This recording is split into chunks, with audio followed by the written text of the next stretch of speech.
ശബരിമലയിൽ സ്ത്രീകളെ കയറ്റിയതാര്? എക്സ്ക്ലൂസീവായിട്ടുള്ള രഹസ്യങ്ങൾ പുറത്തു വരികയാണ്. ശരിക്കും പറഞ്ഞാൽ CPM തോറ്റത് ഒരു കണക്കിന് നന്നായി. അല്ലെങ്കിൽ ഇതൊരു കാര്യവും സമൂഹം അറിയാൻ പോകുന്നില്ലായിരുന്നു. CPM ഇടതുപക്ഷ മുന്നണി തോറ്റത് കൊണ്ട് ഒരുപാട് നിരനിരയായി കാര്യങ്ങൾ വരുന്നു.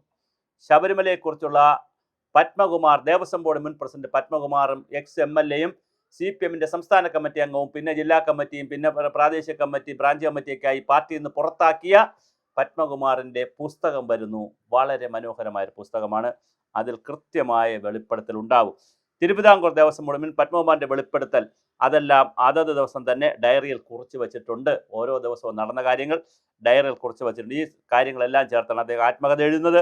ഇടത് സർക്കാരിൻ്റെ യുവതി പ്രദേശത്തിന് രഹസ്യനിധി നടത്തിയ ദിവസം, അതായത് മറ്റേ കനകദുർഗയും പിന്നെ വേറൊരു ബിന്ദു അമ്മിണിയും കൂടെ കയറിയ ദിവസം, പാതിരാത്രി കയറിയ ദിവസം ഈ ADGP ശ്രീജിത്തിനെയും തന്നെയും സന്ധ്യയോടെ ശബരിമലയിൽ നിന്ന് മാറ്റിയ ശേഷമാണ് യുവതികളെ മല കയറ്റിയതെന്നും അദ്ദേഹം വെളിപ്പെടുത്തിയിട്ടുണ്ട്. അപ്പോൾ ആരാണ് ശബരിമലയിൽ സ്ത്രീകളെ കയറ്റുന്നതിന് തിരുവനന്തപുരത്തിരുന്നു കൊണ്ട് മുഖ്യമന്ത്രി ഓഫീസിൽ നിന്ന് ഓപ്പറേറ്റ് ചെയ്തത്?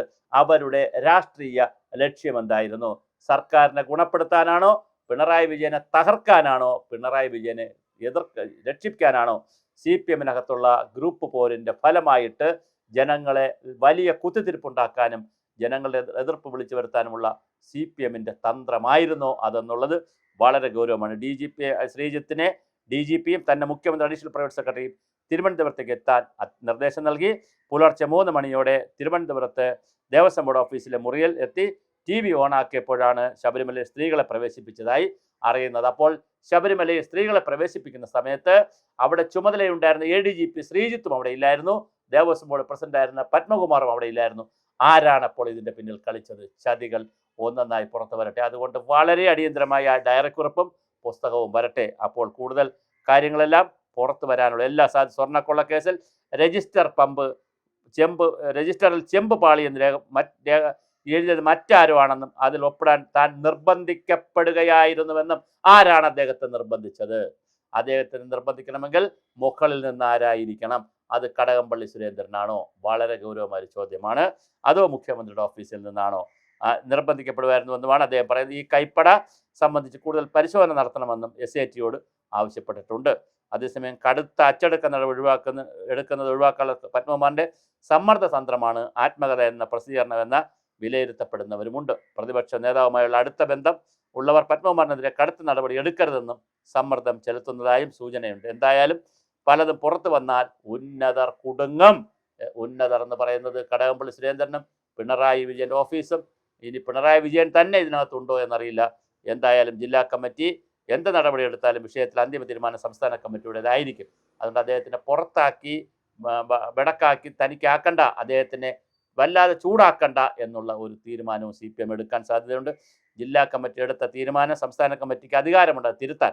നിലവിൽ പത്മകുമാർ ജില്ലാ കമ്മിറ്റി അംഗമായതിനാലാണ് സ്വർണ്ണ കൊള്ളയുടെ ഉന്നത ഇടപെടലുകൾ പത്മകുമാറിനെ പാർട്ടിയിൽ പുറത്താക്കിയാൽ വെളിയിൽ വരുമെന്ന ഭയം നേതാക്കൾക്കുള്ളതിനാൽ തൽക്കാലം നടപടി എടുത്തെന്ന് കാണിച്ച് പ്രശ്നം അവസാനിപ്പിക്കാനുള്ള ശ്രമങ്ങൾ നടക്കുകയാണ്. എന്തായാലും പത്മകുമാറിൻ്റെ ആത്മകഥ പുറത്തു വന്നാൽ ശബരിമലയിലെ പല സംഭവങ്ങളും പുറത്തു വരും എന്നുള്ളതാണ് ഇപ്പോൾ രസകരമായ ഒരു കാര്യമാണ്.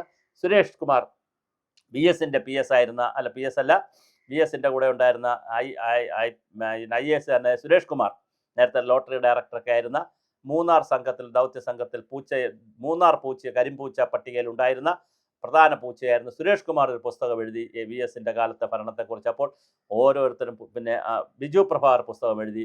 അങ്ങനെ ഈ എല്ലാ പുസ്തകവും കൂടെ വായിച്ചാൽ ശരിക്കും പറഞ്ഞാൽ നമുക്ക് ഭ്രാന്ത് വരും. കേരളത്തിൽ കഴിഞ്ഞ 10 വർഷക്കാലം എന്താണ് സംഭവിച്ചത്? കഴിഞ്ഞ ഇടതു മുന്നണി ഭരണത്തിലൊക്കെ ഇവിടെ എന്താണ് സംഭവിച്ചത്? വളരെ വലിയ പുസ്തകങ്ങളും ലേഖനങ്ങളും ഒക്കെ വന്ന് ആകെ കൺഫ്യൂഷനാണ്.